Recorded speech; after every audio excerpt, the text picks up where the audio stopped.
이번 한 주도 예배하며 또 이번 한 주를 믿음으로 승리하며 나가기를 축원해 드립니다. 우리 성경 전체를 보면 우리 하나님께서 싸우시는 대상이 있습니다. 바로 사탄입니다. 사탄. 사탄은 성경 전체를 통해서 강력한 무기를 가지고 있습니다. 어떤 무기냐? 우리 성도들을 넘어뜨리고 쓰러뜨리고자 하는 무기가 있습니다. 그것은 의심입니다. 의심을 갖게 함으로 인해서 우리의 믿음을 무너뜨립니다. 에덴 동산에서 마귀는 하와에게 이야기합니다.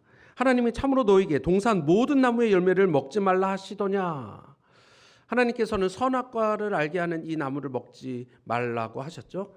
이 나무를 먹게 되면 죽는다라고 이야기를 합니다. 그런데 사탄은 이야기하죠. 먹지 말라 하시더냐. 하나님의 말씀을 의심하게 합니다. 그리고 이렇게 얘기합니다. 너희가 그것을 먹는 날에는 너희 눈이 밝아져 하나님과 같이 될 것이다 라고 이야기를 합니다. 피조물인 사람이 이제는 하나님이 된다라고 이야기를 하는 것입니다. 피조물이라는 인간의 정체성을 부정하고 스스로 하나님이 되라는 정체성, 이런 왜곡을 심어줍니다. 예수님께서 이제 공생애를 시작합니다. 공생애라 얘기하면 제자들과 함께 하나님의 사역들을 시작할 때예요. 이제 30살 때쯤인데요.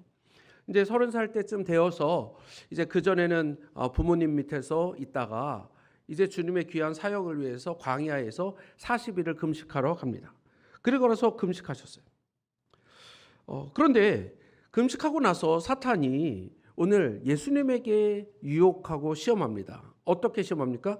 내가 하나님의 아들이거든 이렇게 얘기합니다. 내가 하나님의 아들이거든 성전에서 뛰어내리든 돌을 떡으로 만들든 절을 해서 이 세상을 다 갖든 하나님의 아들이거든 이렇게 얘기를 합니다. 여러분, 이미 예수님은 하나님의 아들이셨고 하나님의 사랑하는 아들이다 음성을 들려주시고 세례를 통해서 알고 있는데에도 불구하고 마귀는 끊임없이 어떤 조건, 환경을 통해서 우리의 정체성을 흔들어 놓습니다. 성경이 보여주는 정체성, 오늘 사탄이 우리를 의심하게 하는 일입니다. 마귀는 우리의 형편, 외모, 능력 이런 것을 가지고 우리의 가치를 평가하라고 유혹합니다. 그러나 성경은 하나님의 부르신 새로운 이름의 정체성을 가지고 삼고 살아가라고 가르칩니다. 사사기 6장에 보면 기드온이라고 하는 사람이 있습니다. 기드온에게 하나님은 이스라엘과 미디안 족속과의 전쟁이 이제 일어나려고 하는 상황에 있습니다. 그때 기드온에게 얘기합니다. 큰 용사여. 기드온에게 얘기하는 큰 용사여 가라. 그런데 기드온은 두려움에 떨면서 포도주 틀에서 밀을 타작하고 있었던 때예요. 그냥 일을 하는 가운데 있었습니다. 그때 큰 용사라고 하나님은 불러서 그를 사용하려고 말씀하셨는데 오늘 기드온은 자신을 어떻게 보고 있습니까? 나는 가장 약한 자입니다. 나는 부족합니다. 나는 작습니다. 이렇게 얘기합니다. 사단은 하나님께서 큰 용사여라고 말씀하심에도 불구하고 사단은 우리에게 넌 작은 자다, 약한 자다 라고 이야기한다는 이야기입니다. 그래서 기도원이 어떤 일들을 합니까? 결국에는 하나님을 시험하는 일을 하죠. 새벽에 나가서 양털이 있는데 그 외에만 이슬이 맺게 해주십시오. 또 그 다음 날에는 양털에만 이슬을 맺히고 나머지는 마르게 해주십시오. 자신의 정체성에 대한 의심을 하게 합니다. 베드로는 어떻습니까? 오늘 요한복음 1장에 보니까 오늘 베드로에게 너는 게바다, 반석이다 이렇게 새로운 이름을 주시면서 이제 그러한 삶을 살도록 하십니다. 오늘 본문에는 그런 이야기를 합니다. 너는 무엇이다? 너는 세상의 소금이다. 너는 세상의 빛이다. 말씀하십니다. 이것은 예수님께서 직접적으로 오늘 하나님의 사람들에게 하는 이야기입니다. 여러분, 예수님께서 야 소금이 되어라, 야, 빛이 되어라. 이렇게 얘기하시면 더 좋을 것 같은데 사실 그렇게 말씀하시는 것이 아니라 너는 세상의 소금이다, 빛이다 말씀하십니다. 빛이 되도록 노력해라. 소금이 되도록 노력하라. 여러분 그렇게 말씀하시지 않고 그냥 단정 지신 거예요. 넌 소금이야. 넌 빛이야. 말씀하십니다. 우리가 빛이 되고 소금이 되는 것은 무언가 훌륭한 일을 해서 얻어내는 자격이 아닙니다. 예수 그리스도 안에서 나아갈 때 주어지는 우리의 이름이고 명칭이고 사명입니다. 소금이다. 빛이다. 이것은 우리 존재의 새로운 존재임을 선포하는 것입니다. 그런데 악한 사단 마귀는 오늘도 우리의 연약한 행실을 붙잡고 야, 내가 어떻게 소금이냐? 내가 어떻게 빛이냐? 이렇게 참소합니다. 우리 안에서 그렇게 이야기합니다. 넌 빛도 아니고 소금도 아니야. 너가 무슨 일을 할 수 있다라고 하는 거야. 라고 이야기합니다. 우리 성도님들은 주님의 말씀을 붙잡기를 축원해 드립니다. 오늘 그것이 우리 크리스천들입니다. 우리가 소금과 빛이라는 정체성을 가지고 나아갈 때 생명을 살리는 사랑의 선행, 이제 시작할 수 있는 것입니다. 내가 누구인지를 알고 내가 무엇을 해야 하는지 분명해지기 때문에 그렇습니다. 마귀의 속삭임을 물리치고 주님이 부여하신 우리의 영광스러운 정체성, 이것을 붙들고 우리 선한 일들을 또 선한 일들로 인해서 기쁨을 누리시는 우리 성도님 되시기를 축원해 드립니다. 예수님은 우리에게 소금이 되라고 요구하신 적이 없습니다. 너희는 세상의 소금이다 그냥 선포하셨습니다. 이 선언에는 성도가 결코 잃어버릴 수 없는 본질적인 정체성이 있습니다. 여러분, 소금이 맛을 잃은 적이 있나요? 오늘의 13절 말씀 우리 한번 먼저 읽어보도록 하겠습니다. 13절 시작. 너희는 세상의 소금이니 소금이 만일 그 맛을 잃으면 무엇으로 짜게 하리요? 후에는 아무 쓸데없어 다만 밖에 버려져 사람에게 밟힐 뿐이니라. 아멘. 여기 지금 여러분 소금이 맛을 잃은 적은 없어요. 맛이 없으면 소금입니까? 소금이 아닙니까? 여러분 그건 소금이 아니죠. 맛이 없는 것을 어떻게 우리가 소금이라고 부를 수 있겠습니까? 과학적으로도 시간이 흐른다라고 해서 짠맛이 사라지거나 다른 성질로 변하는 것이 아닙니다. 예수 그리스도의 보혈로 인치심을 받은 우리 성도는 우리의 정체성이 결코 변하거나 취소된 적이 없습니다. 오늘 13절에서 맛이라는 이야기가 있는데요. 이 맛이라고 하는 단어는 어리석게 되다 이런 의미가 먼저 1차적으로 있어요.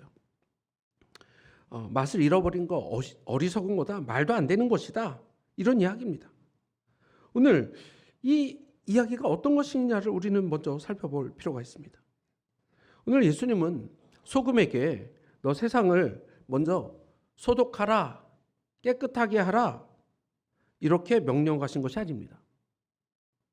오늘 본문의 이야기는 너희는 소금이니까 너희의 맛을 본질을 유지해라.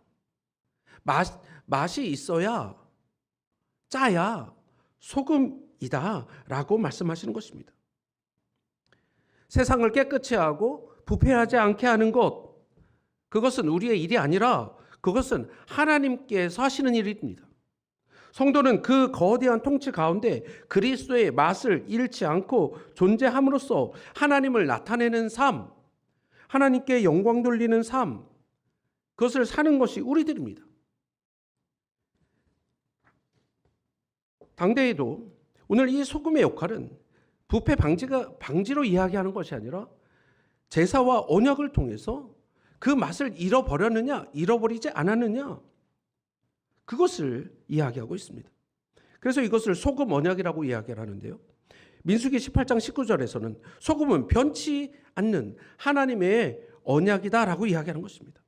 세상 속에서 소금으로서 산란하는 것, 이것은 하나님의 언약을 기억하면서 변함없는 믿음의 우리의 정체성을 가지고 정체성을 지키라는 이야기입니다. 그래서 모든 재물에는 소금을 처해했습니다. 레위기 12장 13절의 말씀입니다. 성도의 삶이 하나님께 연락되시는 거룩한 산 재물이 되어야 한다는 이야기입니다. 우리는 기억하십시오. 세상을 고치는 일이 우리 교회의 본질입니까? 아닙니다. 세상을 우리의 힘으로 능력으로 고칠 수 있습니까? 아닙니다. 그것은 하나님께서 하시는 일들입니다. 우리가 해야 되는 일들은 나 자신이 하나님 앞에 거룩한 존재로 서 있는 것, 이것이 우선입니다. 저는 우리 성도님에게 하나님처럼 되고자 하는 마음을 버리기를 바랍니다. 야, 세상을 깨끗이 해야 돼. 크리스찬들이 부패하지 않게 해야 돼. 세상이 더 잘되게 우리가 뭔가를 해야 돼. 여러분, 우리가 하나님이 아니고 내 능력과 내 힘으로 우리가 그런 것을 할 수 있는 사람들이 아니에요. 세상의 주인은 하나님이십니다. 하나님께서 하실 때 되는 일들입니다. 우리의 사명은 거창한 구호를 외치는 것이 아니라 나에게 주어진 삶의 자리에서 예수 믿는 사람다운 맛, 이것을 잃지 않는 것입니다. 우리가 맛을 잃지 않고 머물러 있을 때 하나님께서 우리를 통해서 그분의 뜻을 이루시는 것입니다. 그 이루시는 뜻이 때로는 부패하는 것일 수도 있고 다른 의미일 수도 있고, 세상은 그렇게 가지만 오늘 우리는 크리스찬으로서의 본질, 소금으로서의 자세, 소금으로서의 일들을 우리를 지켜나가는 것, 그것이 우리의 일들입니다. 많은 사람들이 하나님의 역할을 우리 교회의 역할처럼 자꾸 이야기합니다. 그러나 교회가 세상을 구하는 것이 아니라 하나님께서 세상을 구하는 것이고, 우리는 그 맛을, 그리스도의 소금의 맛을 유지하고 지키고 그 안에서 살아감으로 인해서 하나님이 하나님됨을 나타내는 것, 그것이 우리 크리스찬들입니다. 소금의 역할은 세상을 변화시키는 기능에 초점이 있는 것이 아니라 세상과 구별되는 우리의 정체성 그 자체에 초점이 있습니다. 오늘 성도의 본질을 지킬 때 소금으로서의 맛, 그것을 우리가 가지고 있다라는 그 본질을 지킬 때 하나님께서는 그 성도를 적재적소에 사용하시고 세상을 향한 그분의 일들을 행하시는 것입니다. 마귀는 이러한 전략을 노립니다. 마귀가 노리는 것은 성도가 세상을 정화하지 못하는 것, 이것이 아닙니다. 마귀의 진짜 목표는 우리 성도입니다. 성도가 세상 사람들과 구분되지 않게 만드는 것, 그것입니다. 세상을 변화시켜야 해. 이런 어떤 거창한 구호, 이런 거에 매몰돼서 정작 자신의 일상생활 속에서 나의 겸손, 온유, 사랑, 그리스도의 맛을 잃어버리고 있는 것은 아닌가 보는 것입니다. 또 내가 세상을 바꿀 수 있다는 교만, 인본주의에 빠지게 하거나 반대로 세상을 바꾸지 못하는 무력감에 빠지는 성도들의 정체성을 흔듭니다. 그래서 사탄 마귀는 항상 이렇게 얘기합니다. 야, 너는 맛을 잃었어. 여러분, 소금이 어떻게 맛을 잃을 수가 있어요? 오늘 본문에 있는 이야기는 말이 안 되는 이야기를 지금 하시는 거예요. 마귀는 소금이 본래 맛을 잃을 수 없다는 것을 알고 있습니다. 그러나 마귀는 우리에게 이야기합니다. 소금이 아닌 것으로 바꿀 수 없기 때문에 우리의 정체성에 혼란을 줍니다. 우리의 실수와 부족함을 우리에 다 들춰냅니다. 야, 내가 뭐를 할 수 있지? 너 부족하잖아, 연약하잖아, 안 되잖아, 넘어지잖아. 너 같은 게 무슨 소금이야? 너 같은 것이 무슨 빛이야? 너는 이미 맛을 잃었어. 너는 가치가 없어. 이것이 사단이 오늘 우리 성도들에게 주는 전략이에요. 의심하게 하는 것. 그 당시에 소금을 얻는 방법은 바다에서 있지만 또 이렇게 돌과 이렇게 섞여 있는 것이 있습니다. 거기에 소금이 불순물들하고 같이 막 있어요. 근데 그 불순물들에 막 섞여 있다 보니까 나중에 이 고난, 유혹, 연약함 이러한 것들을 막 보여주면서 이 소금이라고 하는 것, 소금이라고 하는 자체를 부정하게 만들어버린다. 이런 의미입니다. 마귀의 목표는 우리가 맛을 잃은 소금이니 버려지는 것이 마땅하다 이렇게 믿게 하고 성도답게 살고자 하는 의지 자체를 꺾어버리는 것입니다. 여기 보면 무엇으로 짜게 하리요 이렇게 되어져 있습니다. 무엇으로 짜게 하리요? 여러분, 짜게 할 수가 없는 거죠. 소금은 소금이고 소금이 아닌 거는 소금이 아닌 것이니까.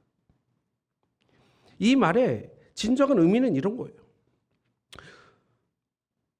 성도가 소금의 신분을 잃을 수 있다라는 견고로 이야기하는 것이 아니라 오히려 소금의 맛을 잃는 것은 불가능한 것이다. 성도가 그 정체성을 버리고 세상과 똑같이 살아가는 것은 있을 수 없는 일이다. 이것을 이야기하는 것입니다. 하나님의 사람인데 역설적인 이야기예요. 소금이 짠맛을 내지 못하면 존재 이유가 없듯이 하나님의 시민인 우리가 세상의 가치관과 함몰되어서 살아가는 것은 스스로의 존재 목적을 부정하는 어리석은 일이다. 그것을 일깨워주는 말씀입니다.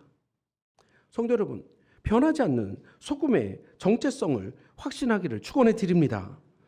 우리는 세상의 환경이나 자신의 감정에 따라 변하는 존재가 아닙니다. 마귀는 끊임없이 우리들이 맛 잃은 소금이라고 속이며 무력감에 빠뜨리려고 할 것입니다. 그러나 기억하십시오. 주님이 명하신 변하지 않는 소금, 너희는 소금이다 말씀하고 있는 것입니다. 마귀의 거짓말에 속아서 우리의 정체성의 혼란을 겪지 않기를 바랍니다. 나는 하나님의 언약 안에 있는 소금이다. 이런 확신을 가질 때 우리는 우리 가운데에 덮고 있는 불순물들 이런 것을 씻겨나가고 그리스도 안에 그리스도의 맛이 비로소 세상 안에 드러나고 있음을 알게 되는 것입니다. 오늘 또 하나 예를 듭니다. 빛에 대한 이야기입니다. 빛이라고 하는 것, 오늘 14절, 15절 말씀 우리 한번 같이 읽겠습니다. 14절 시작.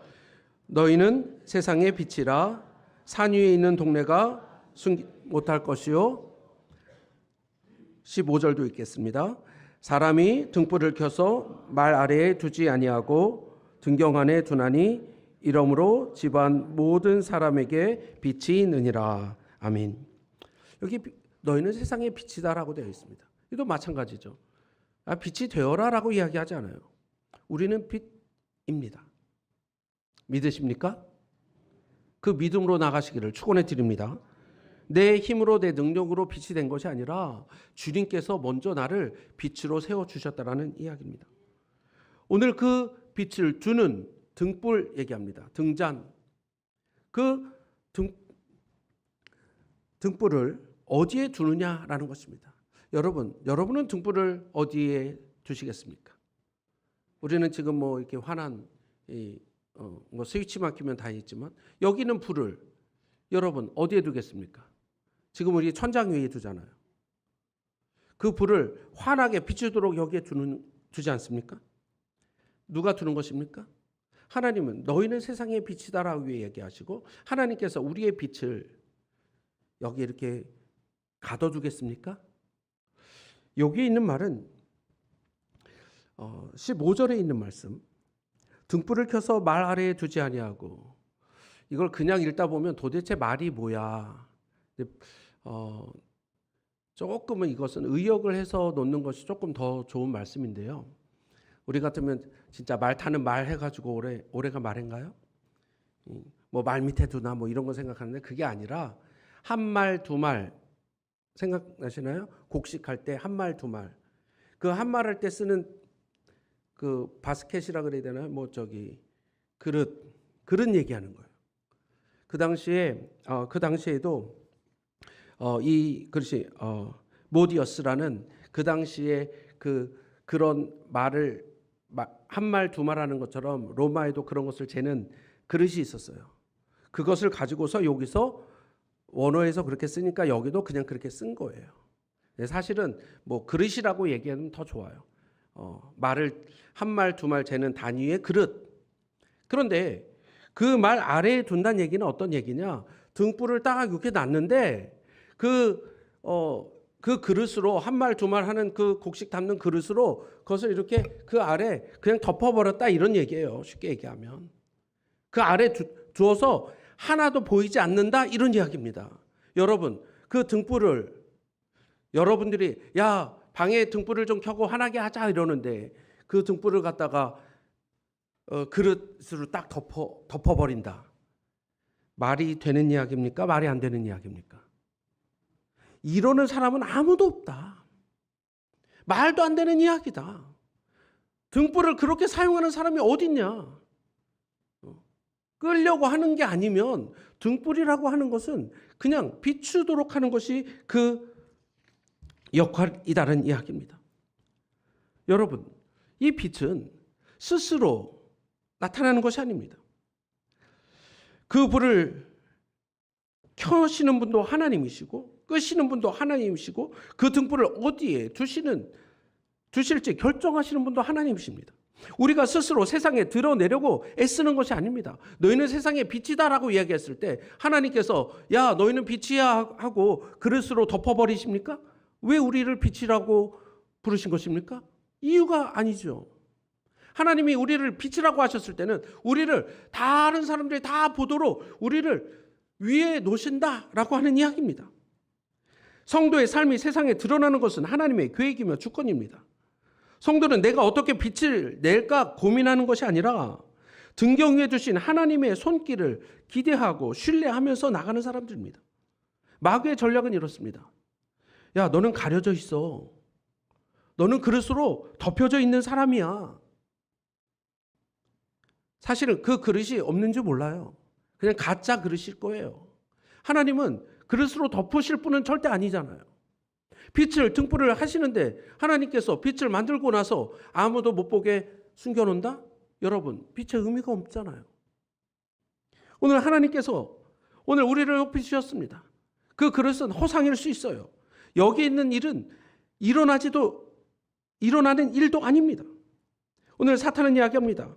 우리의 연약함, 부족함, 실수, 비난, 이러한 모든 것들을 통해서 우리의 마음을 가로막습니다.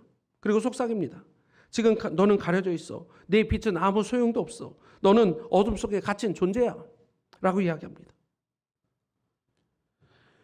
우리가 하나님에 의해 등경 위에 높이 들려져 있다는 사실들을 망각하게 하고 스스로 빛의 열마를 포기하고 어둠처럼 행동하게 만듭니다.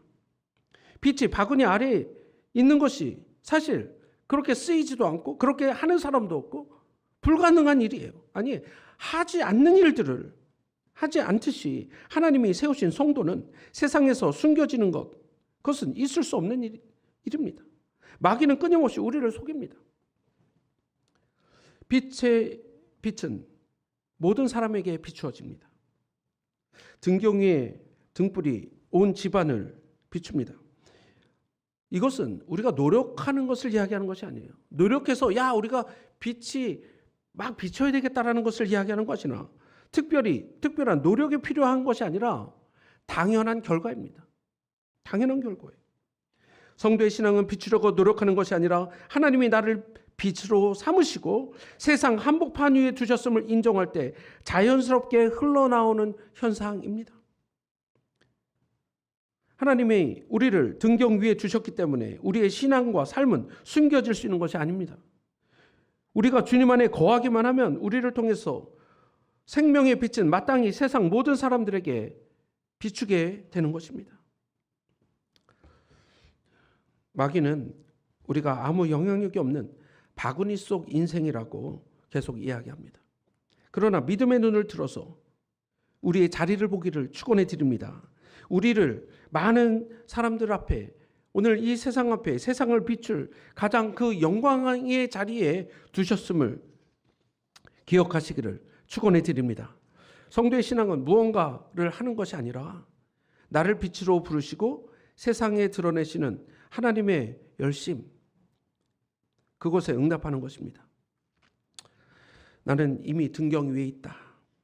나의 빛은 당연히 비치게 되어 있다. 이 정체성을 확신하십시오.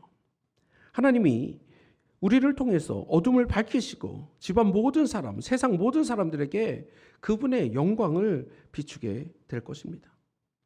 오늘 16절 말씀, 우리 마지막 말씀 같이 한번 읽겠습니다. 시작.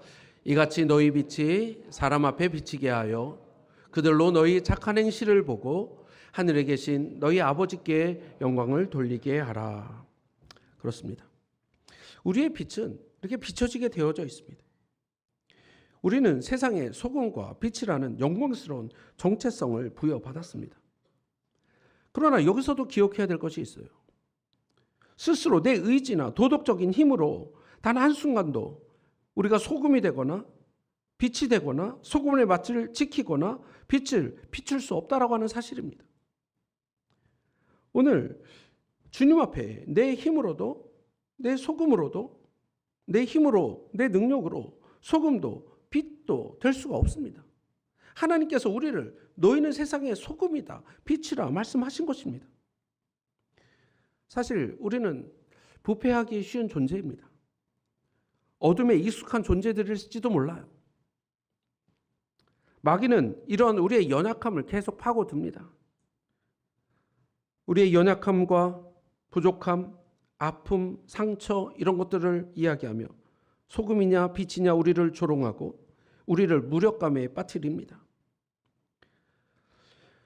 그래서 실제로 우리가 우리의 힘과 능력으로 선행을 하려 하면 두 가지 현상이 일어납니다.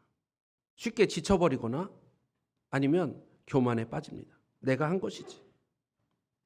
자기 의를 드러내거나 아니면 조금 하다가 힘들어, 어려워, 부족해, 안 돼.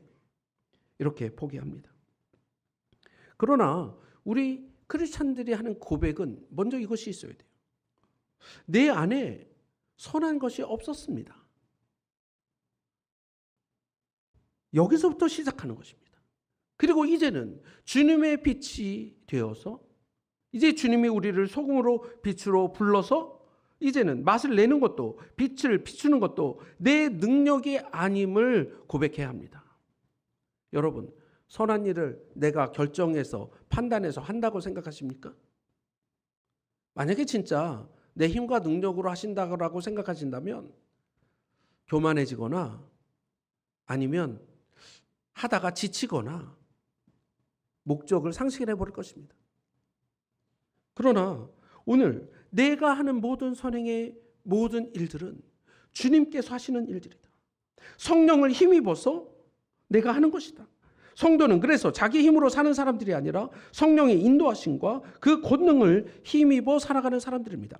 소금이 짠맛을 내기 위해서 그 성분이 계속 있다라고 하는 것은 우리 안에 성령이 계속 계셔서 성령 안에 머물러 있어서 성령님이 마귀의 정체성의 공격으로부터 우리의 마음을 지키고 우리 안에 계신 예수 그리스도의 생명력이 밖으로 흘러가도록 끊임없이 은혜를 공급해 주신다라고 하는 사실입니다.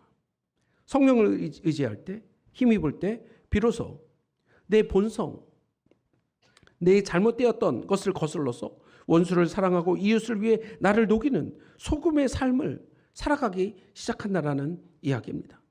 성령의 인도하심에 나를 맡길 때 하나님께서 우리를 두신 그 등경 위에서 거룩한 빛이 자연스럽게 뿜어져 나오게 되는 것입니다. 오늘 16절은 이같이 너희 빛이 사람 앞에 비치게 하여 그들로 너희 착한 행실을 보고 하늘에 계신 너희 아버지께 영광을 돌리게 하라. 하나님께 영광을 돌리게 하라. 성령을 힘입어 행하는 우리의 선행은 무거운 의무가 아니라 주님께 영광 돌리는 우리의 기쁨이요 즐거움이 된다라고 하는 이야기입니다. 내 힘으로 할 때는 지치지만 성령의 인도하심을 따르면 나를 통해 생명이 살아나는 역사를 보게 될 것이고 말할 수 없는 하늘의 즐거움을 누리게 되는 것입니다. 우리의 선행이 사람들에게 칭찬받기 위함이 아니라 오직 하나님께 영광이 되는 이유, 그것은 선행의 주체가 내가 아니라 내 힘이 아니라 내 능력이 아니라 내 안에 성령님께서 계시기 때문입니다. 오늘 그 성령님을 다시 한번 의지하며 나가는 우리 성도님들 되시기를 축원해 드립니다. 2026년 새해 문턱에 있습니다. 마귀는 여전히 우리에게 이야기합니다. 연약함을 보게 하고 힘들게 하고 어렵게 하고, 그래서 우리의 정체성을 흔들 것입니다. 내가 무슨 소금이냐 빛이냐. 그러나 두려워하지 않기 바랍니다. 우리 성도는 이미 주님이 인치신 변하지 않는 소금입니다. 하나님이 세상을 높이 들어서 숨길 수 없는 빛으로 우리를 부르셨고 우리는 빛입니다.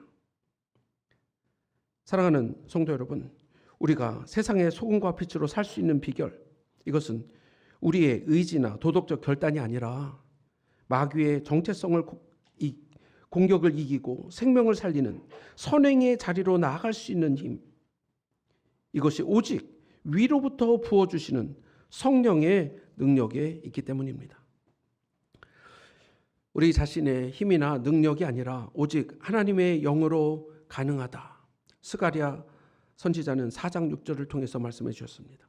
성령을 힘입어 변치 않는 소금과 빛의 정체성을 가지고 살기를 축원해 드립니다. 이 정체성 위에서 날마다 성령의 세밀한 인도하심을 따라서 성령을 살리는 사랑의 선행을 기쁨으로 실천하며 하나님께 영광 돌리는 복된 삶 되시기를 주님의 이름으로 간절히 축원합니다.